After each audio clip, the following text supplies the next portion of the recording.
পুত্র সন্তানের মা হলেন পরিমণি। চিনেন নাকি এটারে? হ্যাঁ, কে এটা? আল্লাহ হেফাজত করুন। এদেশে শোনেন, আমি এখানে একটা কথা বলি, কালেকশনগুলো নিয়ে আসেন।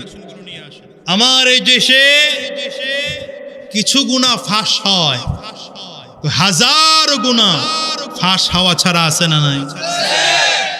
এরকম পরিমণি তো দেখলেন একটা, এরকম হাজারো পরিমণি আছে যারা বিবাহ ছাড়া সন্তান নেয়ার পরে প্রেমিক প্রেমিকারে কয়, আমার সন্তানের বাবার পরিচয় কারে দিন? নাউজুবিল্লাহর পাওয়ার এই। আরে কুমিল্লাবাসী, নাউজুবিল্লাহর পাওয়ার যদি এই হয়, কালকে ঘরে গিয়ে দেখবেন আপনার ঘরের খবরও খারাপ। রাগ করেন না, কতটা হাসতে হাসতে বললাম, কষ্ট দেওয়ার জন্য বলিনি, কতটা বোঝানোর জন্য বললাম। এদেশের অধিকাংশ ছেলে আর মেয়েগুলো প্রেমিক আর প্রেমিকার হাত ধরে রাস্তায় চলতেছে। আর আমার দেশের এক একটা দিবস, সমস্ত দিবসগুলো আমার দেশের আমার মা বোনদের ইজ্জত নষ্ট করে। কথা বলেন না কেন? সন্তান গর্ভে চলে আসছে বিয়ের আগেই, কথা বলেন না?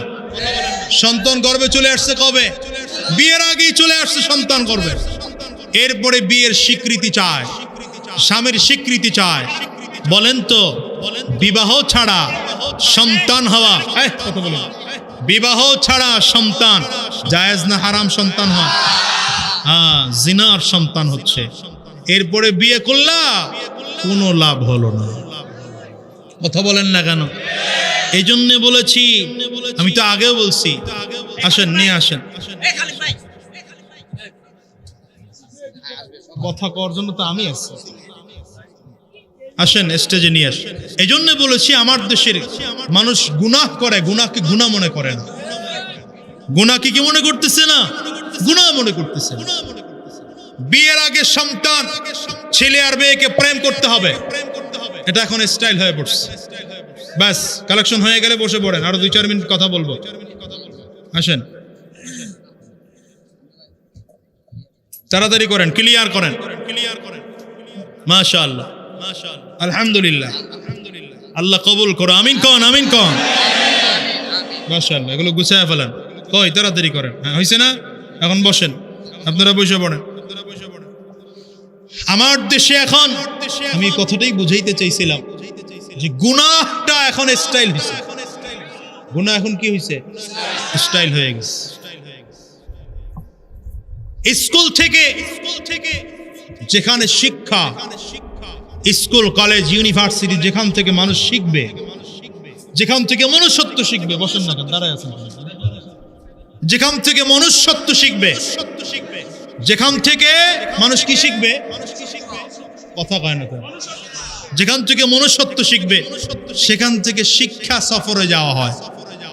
শিক্ষা সফরে যায় কেমনে? লেডিস জন্ডিস একত্রিত হয়ে। শিক্ষা সফরে গেল কিভাবে? লেডিস আর জন্ডিস একত্রিত হয়ে। আচ্ছা, আপনি বলেন, আমি জন্ডিস কইছি, বুঝেন নাই?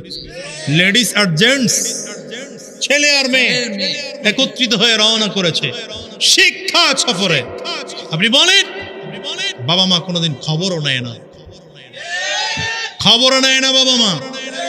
আপনার সন্তান ক্লাস শেষ হলো দুপুর 2টায়, 4টায় কেন বাসায় ফিরলো? জিজ্ঞাসা করছেন কোনোদিন? জিজ্ঞাসা করেছেন? আচ্ছা, ক্লাস করেছে 2টা পর্যন্ত, আর 2 ঘন্টা প্রাইভেট পড়ছে, 4টাই বাজলো, 6টায় বাসায় ফিরলো কেন?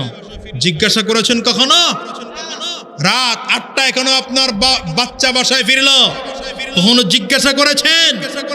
এই ছেলে কিছুদিন পরে আপনাকে না জানাই আপনার নানা বানায় ফেলবে, কিচ্ছু করার থাকবে না।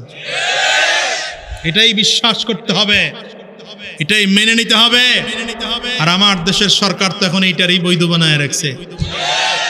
18 বছর আগে বিয়ে করা যাবে না, প্রেম করলে সাবাস জানানো হবে। কি 18 বছর আগে বিয়ে করা যাবে না, বিয়ে করলে মানে শেষ হয়ে গেল, 14 গোষ্ঠী উদ্ধার করবে। আর যদি প্রেম করেন, পার্ক খোলা, পুলিশ পাহারা দেবে আপনি।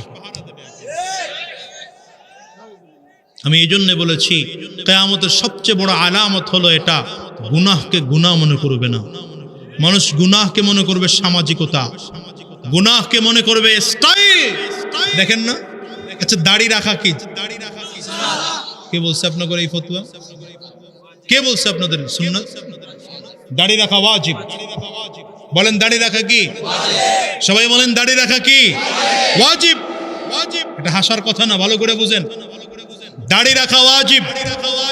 আমার নবী জীবনে কোনোদিন দাড়ি কাটছেন এমন কোনো প্রমাণ নেই। কথা বলেন না কেন? রাহমাতুল লিল আলামিন দাড়ি কি করছেন? কাটছেন এমন কোনো প্রমাণ নেই। আল্লাহর নবী সব সময়ের জন্য দাড়ি রেখেছেন, সাহাবায়ে কেরামদের রাখতে বলেছেন, কিন্তু আব্দুল্লাহ ইবনে মাসউদ রাদিয়াল্লাহু আনহু দাড়ি রাখার একটা বাউন্ডারি দিয়েছেন। কি বাউন্ডারি? এক মুষ্টি রেখা নিচের টুকু কাটলে কাটা যায়। এখন আপনি দাড়ি রাখলে বাবা মা এসে কয়, তুই এই বসে দাড়ি রাখছিস কেন?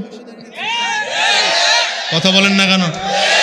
ভালো করে বুঝবেন, এই বয়সে দাড়ি রাখছিস কেন? যারা বলে এই বাবা মা গুলো সবচেয়ে বড় খারাপ বাবা মা। তুমি সন্তানের ভালো চাও না, তোমার সন্তানের সাথে এত শত্রুতা কি যে ইচ্ছা করে সন্তানকে জাহান্নামের আসামি বানাইতেছ? তুমি তো নামাজ পড়ে কপালে দাগ লাগাইছো, নামাজ পড়ে কপালে দাগ, ছেলের কয় তুই ঘুমা, পরীক্ষা আছে, ছেলেটা ঘুমাইতেছে, তোমার সন্তানের সাথে তোমার শত্রুতা কি? আল্লাহ জাতিকে হেফাজত করুন, আমিন বলেন। এই জন্য মুসলমান আপনাদের কাছে জোরে বলেন আমিন। কইতে টাকা লাগে নাকি? তা আমিনের আওয়াজ জোরে দিবেন, এত এত কষ্ট কেন? জোরে বলেন আমিন, আরো জোরে বলেন আমিন। আল্লাহ পাকের কাছে মনোনীত ধর্মের নাম কি? ভালো করে বলেন। তো আশ্চর্যের ব্যাপার, বর্তমান যুগে আমাদের কাছে ইসলাম ভালো লাগে না। ইহুদি, খ্রিস্টান, কাফির, মুশরিক, মুরতাদ, বদ্দিন, এদের কথা বলছি না। মুসলমানের বাচ্চা মুসলমানের ঘরে জন্মগ্রহণ করছে, বাবা মুসলমান, দাদা মুসলমান, নানা মুসলমান, নানি মুসলমান, মা মুসলমান, 14 গোষ্ঠী মুসলমান, কিন্তু আমার কাছে ইসলাম ভালো লাগে না। কি আছে না নাই? আমার বাবা মুসলমান, কিন্তু আমার কাছে দাড়ি রাখতে ভালো লাগে না। আমার বাবা মুসলমান, আমার মাথায় টুপি লাগাইতে ভালো লাগে না। আমার বাবা মা 14 গোষ্ঠী মুসলমান, আমার কাছে সুন্নতি পোশাক পরতে ভালো লাগে না। আমার বাবা মা 14 গোষ্ঠী মুসলমান, আমি চুল কাটাইতে গিয়া ইহুদি, খ্রিস্টান, নাসারাদের মতো কাটাই। হ্যাঁ, এটা বাস্তব না অবাস্তব? হ্যাঁ, ভালো করে বুঝবেন। কিয়ামতের সবচেয়ে বড় আলামত হলো এটা। এই আবারও দিক থাকা, একটু আগে বলছি কোন দিকে মনোযোগী, আবারও দিক থাকা। কিয়ামতের সবচেয়ে বড় আলামত হলো এটা, মানুষ গুনাহ করবে, গুনাহকে গুনাহ মনে করে গুনাহ করবে না, গুনাহকে গুনাহই মনে করবে না। এটা হলো কিয়ামতের সবচেয়ে বড় আলামত। গুনাহকে গুনাহ মনে করবে না। সমাজে এখন এটা প্রচলন হয়ে গেছে, গুনাহকে আমরা এখন আর গুনাহ মনে করি না। গুনাহের নাম দিয়েছি ফ্যাশন। গুনাহের নাম কি? ফ্যাশন। গুনাহের নাম সোশ্যালিস্ট, সামাজিকতা। কি কথা বলেন না তো? গুনাহের নাম স্টাইল। কি বুঝেন নাই মনে হয়? করতেছে গুনাহ, নাম কি দিছে? যেমন যারা সুদখোর, যারা ঘুষখোর, এরা সুদের আর ঘুষের আধুনিক নাম দিছে ইন্টারেস্ট।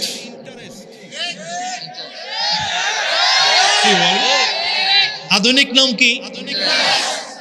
আচ্ছা, মূলত এটা সুদ, মূলত এটা ঘুষ। আল্লাহ তাআলা কোরআনে স্পষ্ট বলছেন, আহাল্লাল্লাহুল বাইআ ওয়া হাররামার রিবা। আল্লাহ ব্যবসাকে হালাল করেছেন, সুদকে কি করেছেন? হারাম করেছেন। অথচ আমরা সুদের নাম দিছি ইন্টারেস্ট, ঘুষের নাম দিয়েছি ইন্টারেস্ট। কেন?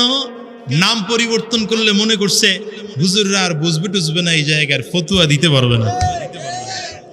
ঠিক সমাজের অবস্থা আজকে এমন হয়েছে, আমরা কবিরা গুনার পরে কবিরা গুনাহ, তারপরের কবিরা গুনাহ আমরা করতেছি, কিন্তু এটা গুনাহ নামে আমাদের সমাজে প্রচলিত না।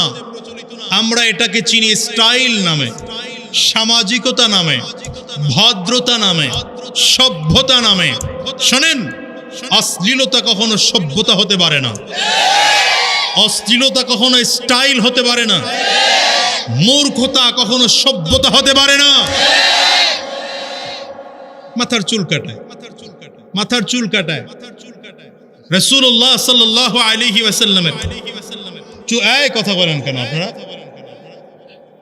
চুল কাটার রাখার তিনটা তরিকা আছে, সুন্নাহ তরিকা। ভালো করে বুঝেন, চুল রাখার সুন্নাহ তরিকা কয়টা? নবীজির সুন্নাহ তরিকা তিনটা, জুম্মা, লিম্মা, ওয়াফরা, চারটা, তিনটা। জুম্মা কোনটা? কান পর্যন্ত। এখানে কার আছে? কান পর্যন্ত না, এটা বেশি, এটা জুম্মা থেকে আরেকটু বেশি। জুম্মাটা হলো কান পর্যন্ত, উপর থেকে সিটি করে কান পর্যন্ত নিয়ে আসবেন, এটা জুম্মা। আর এখান থেকে আরেকটু বাড়লে এটা এটা লিম্মা। ওখান থেকে আরেকটু বড় হলে কাঁধ পর্যন্ত, ওয়াফরা। এই তিনটা সুন্নাহ। আর এছাড়া উলামায়ে কেরামদের ফতোয়া হচ্ছে বিধর্মীদের সাথে কোন স্টাইলে মিলে না এমন কোন স্টাইলে চুল কাটা যায়, ওটাও জায়েজ আছে। কারণ ইসলাম কারো কাছে কোনো জিনিস চাপায়া দেয় না। আপনি এমন হতে পারে এত লম্বা চুল রাখতে পারবেন না, যত্ন করতে পারবেন না, মাথায় খুশকি হবে, মুশকিল হবে। যেমন আমি চুল বড় রাখতে পারি না, তো সেখানে নবীজির সুন্নাহ হলো এমন ভাবে স্টাইলে, এমন স্টাইলে চুল রাখো যে স্টাইলটা ইহুদিদের সাথে মিলে না। কাদের সাথে মিলে না? খ্রিস্টানদের সাথে মিলে না, বিধর্মীদের সাথে সাদৃশ্য হয় না, এমন কায়দায় চুল কাটাও জায়েজ আছে। কিন্তু সুন্নাত তরিকা কোনটা? তিনটা। তা আপনি সেটা কেমনে করবেন? সেটার পদ্ধতি হলো, মনে করেন সেলুনে গিয়ে বললেন টোটাল চারদিকে এক বরাবর সমান করে কেটে দেন, মাঝখানের ছোট চুলগুলো খুঁট দিয়ে কেটে দেন নাকি? কিন্তু আমাদের দেশের একদল চুল হয় এখান থেকে ডাইরেক্ট এমনি উঠে। কথা কন না কেন? এই জায়গায় মোটেও নাই, মাথার উপরে গিয়ে দেখবেন এত বড় বড়। কথা কন না? চুল কাইটা আবার বাটি বানাইছে, টিফিন বাটি। পেছনে ইন্দুর রাখছে, চুল কাটছে কিন্তু পেছনে বানাইছে ইন্দুর। আপনাদের এই কুমিল্লায় নাই এগুলো, এদিকেও আছে। হায় হায় হায় হায় হায় হায়, পরিস্থিতি বড় খারাপ। আগে গিয়ে দোকানে গিয়ে স্টাইল দেখে, দোকানে আগে গিয়ে স্টাইল দেখে, এটা অমুক খেলোয়াড়ের স্টাইল। কি ছবি দিয়ে রাখ, এটা রোনালদোর স্টাইল। কথা বলে না? এটা অমুক নায়িকার স্টাইল, অমুক নায়কের স্টাইল, এটা বিটিএস এর স্টাইল।